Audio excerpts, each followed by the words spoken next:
the only sake on myself. Cloud. Not the ring. Now I'm outside, but the Wi-Fi should still be following me. Hey, God, hear the cries of my daughter. And I'll have a quiz for you. I'll just say Manu.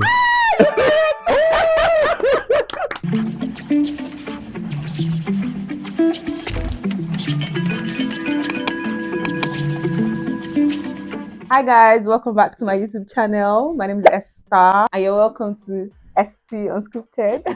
I have an amazing guest today. Without further ado, let me introduce my first guest, my brother, our husband. Introducing the one, the only, sake on myself. Cloud.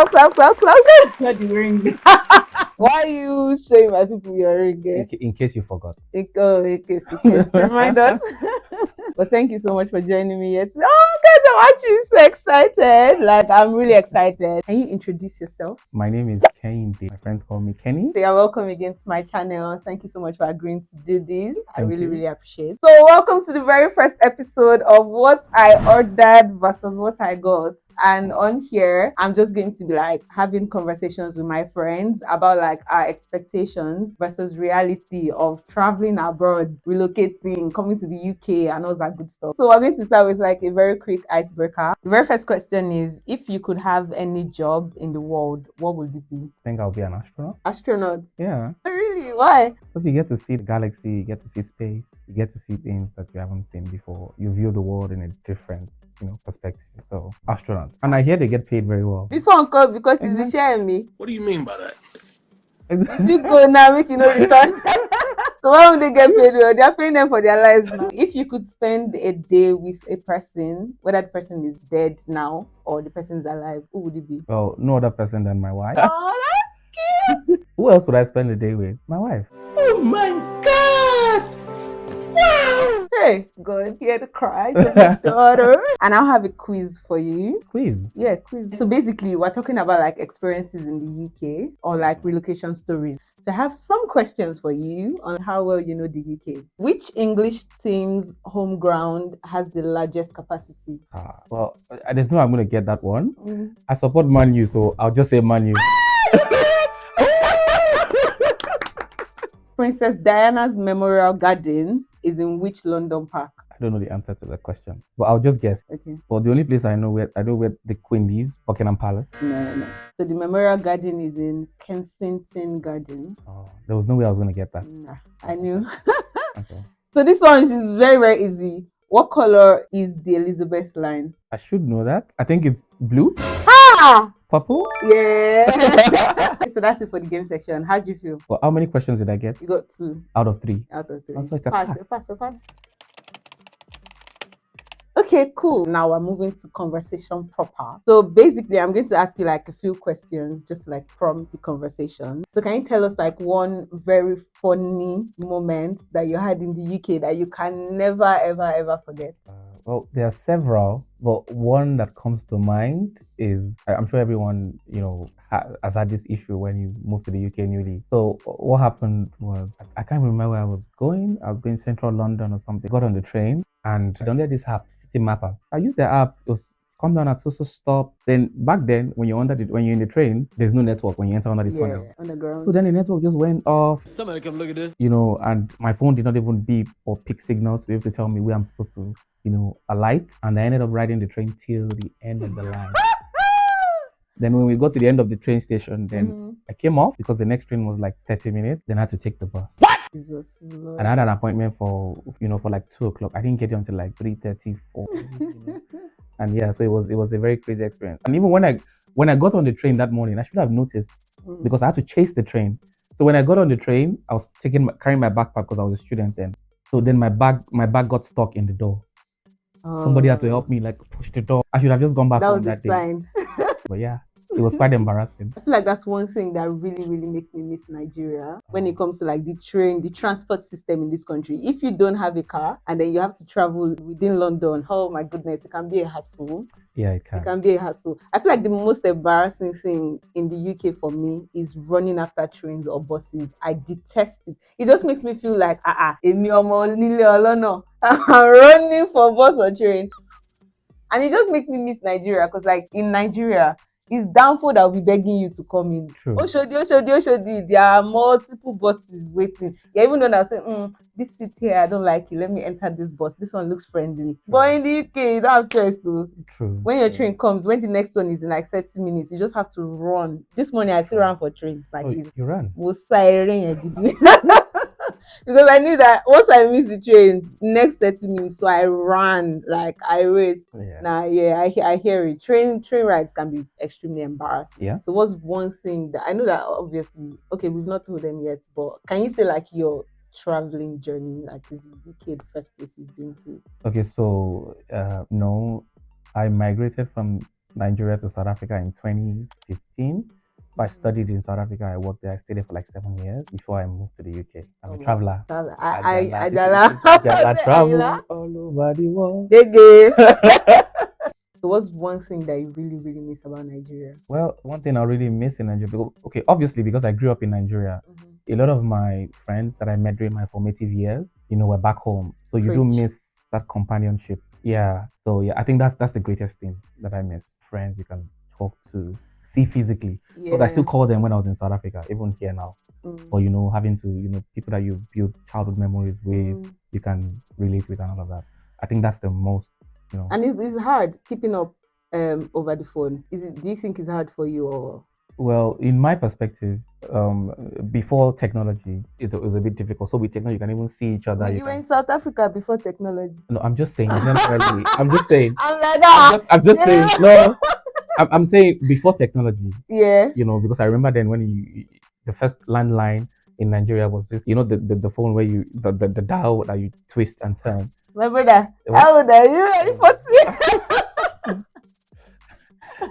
That maybe one person on your street has a phone, and then now if you look at the way technology has advanced till now, you can be in a room with people, have video calls. Yeah. So it does help. It's not like being physically there, but at least you have some sort of communication, some sort of presence. Fair enough. But you have friends here, Sha. Of course. Are you not my friend? That's what I'm trying to point out. Oh, this one I like Sake. He knows. Because I'm like, what do you mean companionship? Me that I'm here, am I not companionship? You were trying to set me up. Exactly. So, yeah, you passed.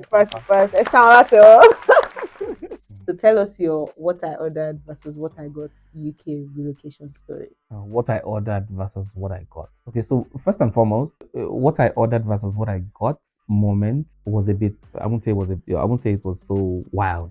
And the reason is because I already learned to sort of manage my expectations. Okay. So because I left Nigeria and I went to South Africa, and South Africa and the UK, system, there's a lot of similarities in them. So when I was coming to the UK, I wasn't like expectant. So when I was moving here, I think my only wow factor was the weather, because everywhere I've been to, the weather was okay, fine, it's cold, it's warm, it's warm. But for it to be extremely cold. So when I came in, I used to wear like 4-5 clothes, and I had a hat. In fact, I think I can't find the hat again. I think my wife burnt it or threw it away.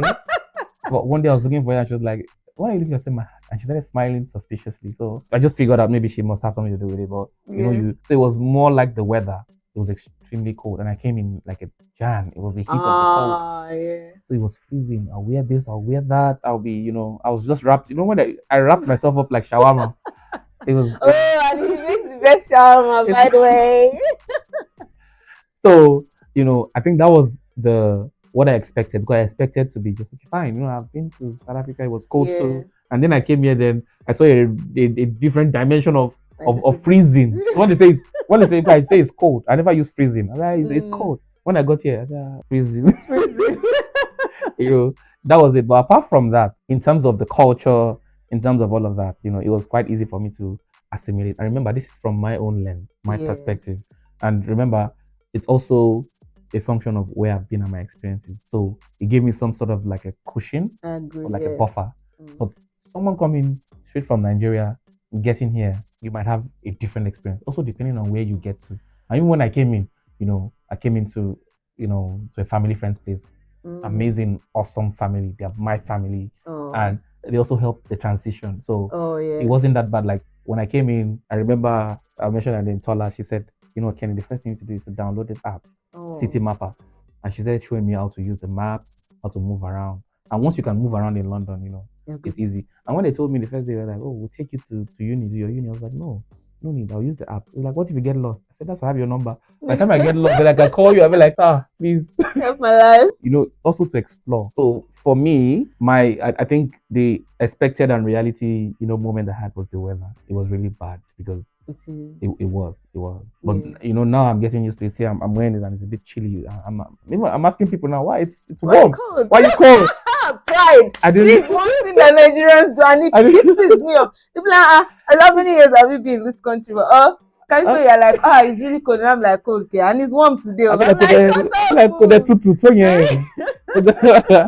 I'm like, where you're coming from? Is it this cold? But yeah, I feel like one of my what I ordered versus what I got stories. This was actually very funny. I don't know if it was just me being, I don't want to say dumb, because I'm not dumb in the name of Jesus. So before I came here, like whenever I'm talking to like aunties or whoever abroad, they'll be like, oh, and I used to see it online. There's free Wi-Fi. So in my head, I just assumed that there's free Wi-Fi everywhere. So all I need to do is have my phone and then enter somewhere. There's free Wi-Fi. Is there free Wi-Fi? Yes. But is it everywhere? No. And again, why did I not think? So what I was thinking was there's free Wi-Fi in the country. In the atmosphere. In the country, in the atmosphere, in the wind. I don't know if that's why I said my brain did not just pick it up. So when I'm in the house, I'll be in my hostel because I went to school hostel. When I step out of the hostel, can you connect? Now I'm outside, but the Wi-Fi should still be following me. Before I realized that it's just inside the places. I don't know what I was thinking, to be honest, because I just assumed there's free Wi-Fi in the country. True. So I was thinking my phone is always connected to the internet. Not even knowing that when I even want to use the Wi-Fi on the train, I have to sign up. You have to pay. There's some sort of, enrollment. Yeah. I'm like, why do I need to enroll? I thought people say it's free Wi-Fi. So that I was confused for the longest. I'm like, when I step out of the house, why is my phone disconnecting? I thought the wind had Wi-Fi. And it's not safe to connect to Wi-Fi that are not your own Wi-Fi because you have hackers looking for your details and data. I think special. Don't connect to the Wi-Fi. Connect to. Don't connect to. They connect. They go carry you go where you don't know. But yeah, that's one thing I feel like you people should know. There is no free Wi-Fi everywhere. It's fake story that they are putting out there. Because sometimes you get to some places and even hotels, you have to you have to pay. I wanted to mention the name of hotels, but let me not mention. No. You literally have to pay to use the Wi-Fi. So where's the free Wi-Fi? Some it's all inclusive. Package, One other, I just remembered now.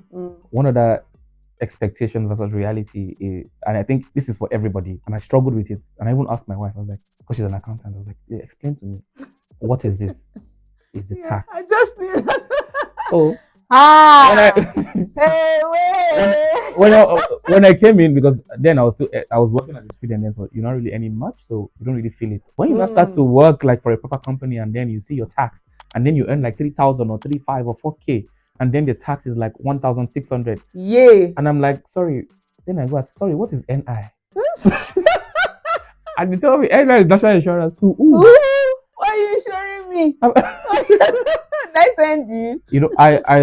And one thing that people don't, coming from outside, and your expectation is, okay, I make £10,000. You're not thinking that the tax man coming for God bless 40% of the £10,000. So it's this illusion of wealth that you don't know. God so whatever you are making in the UK, just know that, in fact, not even 45, because if the government takes 40%, or if you're in a lower bracket 20%, you pay bills, you pay electricity. So at the long run, they're taking like 40 something percent, right? If you calculate it. So what you're left with is actually like 50% of your money.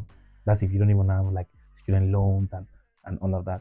So I think that was an expectation versus reality. No, that's actually very true. By the time you receive your first paycheck, if you're not careful, you might even fight your HR or the accountant. You'll be like, I was underpaid, and all of that.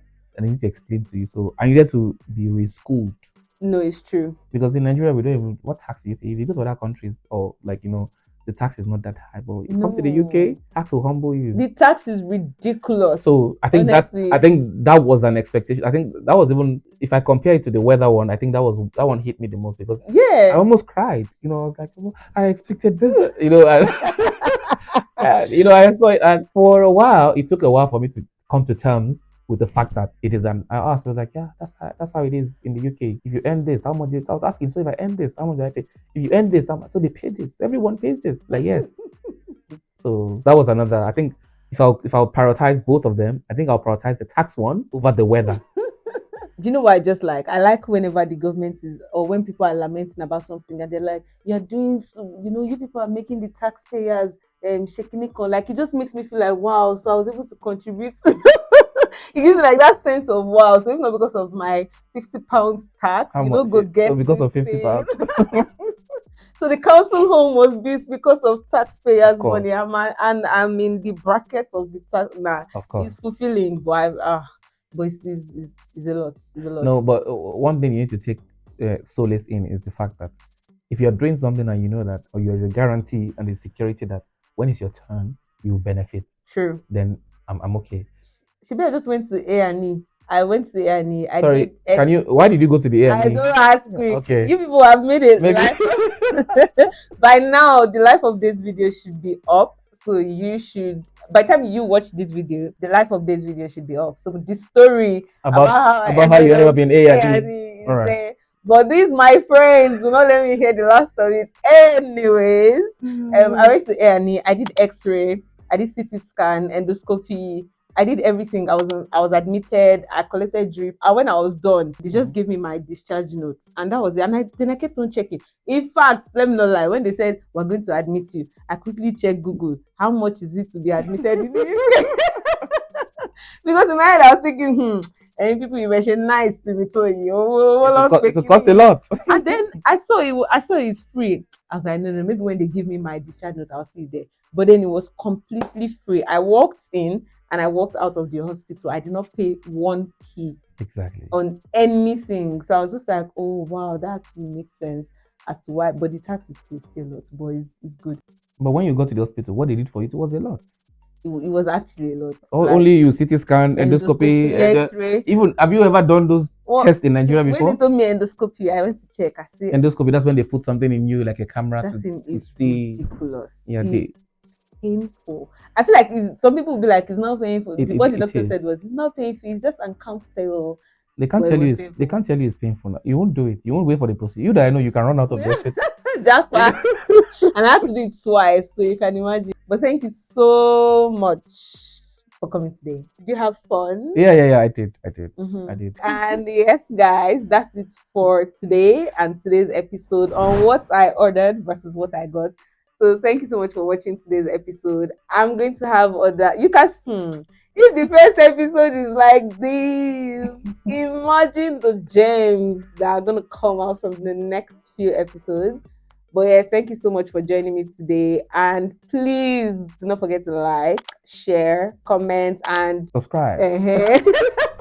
Am I subscribed to you? Oh yeah, I was one of your first. Before, I think I was number one, right? Yeah, you were number one. I was number one, yeah. He was number one. Coronolo. And until I see you on the next amazing episode, 1, 2, 3. Bye guys.